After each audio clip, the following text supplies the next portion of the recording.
John Less here of Less Archery Adventures. Series testing, successful hunting. Today I'm going to be testing another head by Grim Reaper. I've tested quite a few by Grim Reaper. I've hunted with a lot of them over the years and they've always done well for me in the field. And today, thanks to a buddy, George Corrales, thank you George, who donated this pack, I'm able to test the 100 grain Mini Mag Pro Series, okay? So really eager to test this, and I'm going to be using my regimen for 2024. And for a detailed description of all the tests that I do and why I do them, how the scoring works and so forth, please watch the video that I posted earlier this year called 2024 Broadhead Test Process. It'll really get you up to speed. And for my testing, I'm going to be using my new Elite Era bow for most of the shooting. For the flight testing, I'm going to be using this Killer Instinct SWAT X1 crossbow. I've been really enjoying using that. And I'm using all Bishop arrows. I've just been loving these arrows. I'm using their FOC King for most of the shots. I'm using a Fat Eliminator for the really hard impact stuff. And then for the crossbow, I'm using their crossbow GOAT bolts. All right, let's zoom on in here and check out this broadhead and go through some of the design features and specifications and then put it to the test. So here's a good look at the head, and if you're not familiar with the Grim Reaper design, I'll go through it in a bit, but you can just see overall in this closed position, it's got a really sleek profile, very little exposed blade, and that's just going to help in flight forgiveness. So let's go with the materials first. You've got a hardened steel tip in this Pro Series tip, which they have a couple other tips. This is my favorite tip of all of theirs. I think it's one of the best chisel / cut on contact tips on the market, if not the best. It's really durable, penetrates extremely well, super sharp. I've buried it in concrete.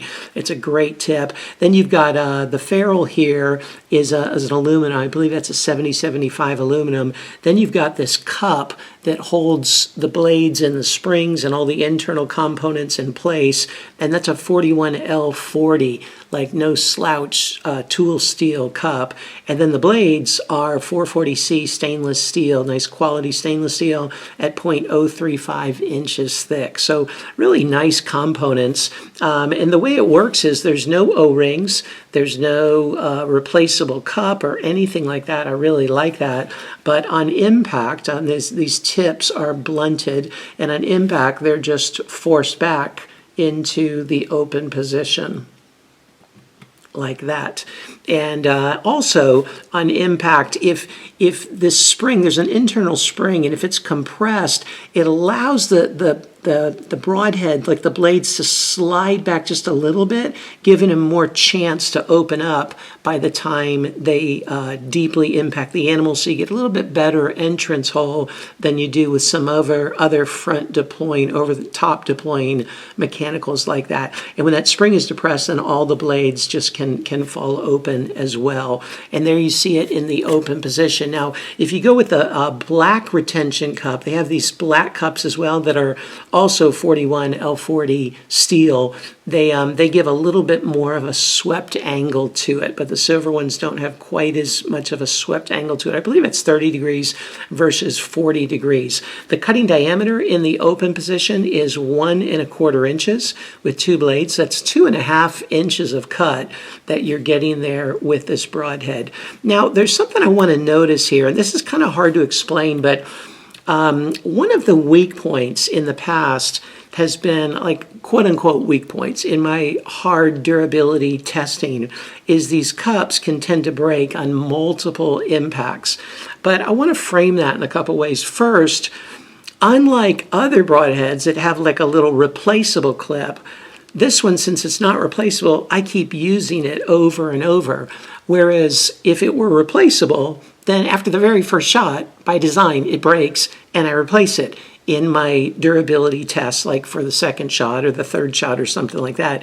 This one, since it's not replaceable, I just keep using the same cup over and over. So in a sense, it's kind of not fair. It's not comparing apples to apples. It is apples to oranges in terms of the durability of that cup, but it is noteworthy, okay? Everything's a trade-off, and by not having a replaceable cup, then you do have, or an easily replaceable cup, you can replace that.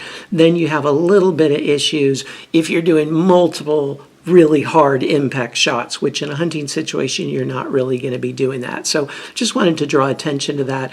Another thing to note is in this 100 grain model of the mini mag here, they used the cup of the 125 grain broadhead. They started doing this in 2023 because it fit with the dimensions of the blades. So even though this is 100 grains, it has the same cup as the 125 grain cup, making it a bit more durable, even in the 100 grain. You go up to 125 grain in all the models, and that cup is a little bit more durable. So that's something worth noting. If you are wanting a little bit more durable cup, you can use the 125 grain cup. But this one already has it in the mini mag. Now, as for resharpening, what I would use is I'd use the Stay Sharp Guide replaceable blade guide. So they make a replaceable blade guide that works really well with these Grim Reapers, and you can just get a nice edge put back on these heads. So I look forward to putting this to the test and see how it performs.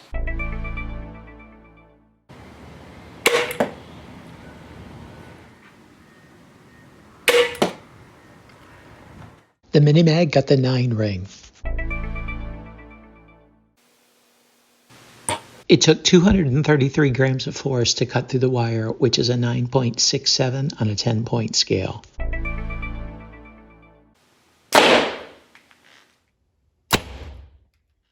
It penetrated 5 3/4 inches, and the blades were fully deployed by the time they hit the gel, and they stayed deployed the entire time. It only took an additional 5 grams of force to cut through the wire, which is a 9.9 on a 10-point scale. It penetrated through 47 layers.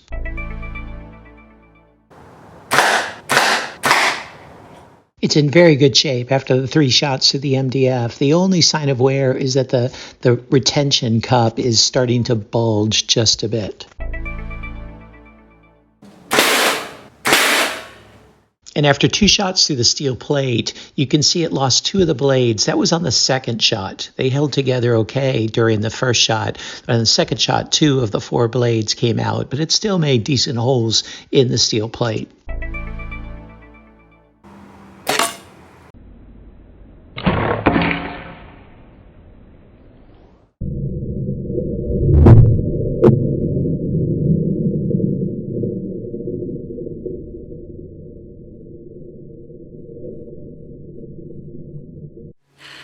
Here's the Grim Reaper after all the durability tests. It did very well through the MDF, which is the bulk of the scoring and the most important.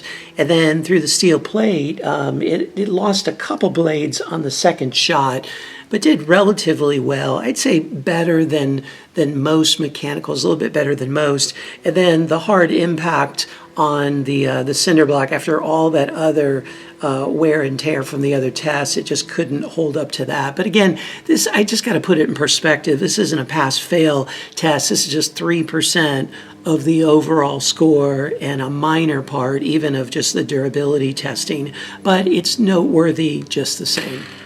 So what'd you think? Man, this head performed really well. Really, every Grim Reaper that I've tested has performed really well. The only drawback has been that cup, okay, their retention cup, which, you know, I want to kind of explain something and put it in context. A lot of broadheads, that mechanical heads, use like a replaceable retention cup or an O-ring or something like that, and you have to replace it after every shot. The good thing about the Grim Reaper is that you don't have to mess with any of that. They have they have a built-in retention cup. And you can replace it if you want, okay? They sell extra cups.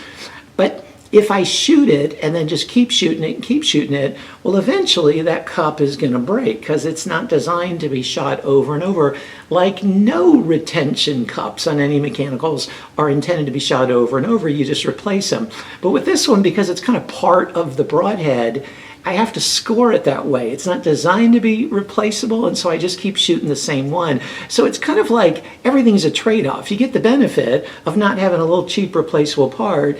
and yet you don't have the durability that you would if there was a different type of retention thing, or if I was replacing the cup each time I did the test. So anyway, I don't even know if that makes sense, but these definitely are heads worthy of consideration for your hunting needs. But you check out the score sheet and see how it performed in the areas that matter to you the most, and see if it might be a good fit for you.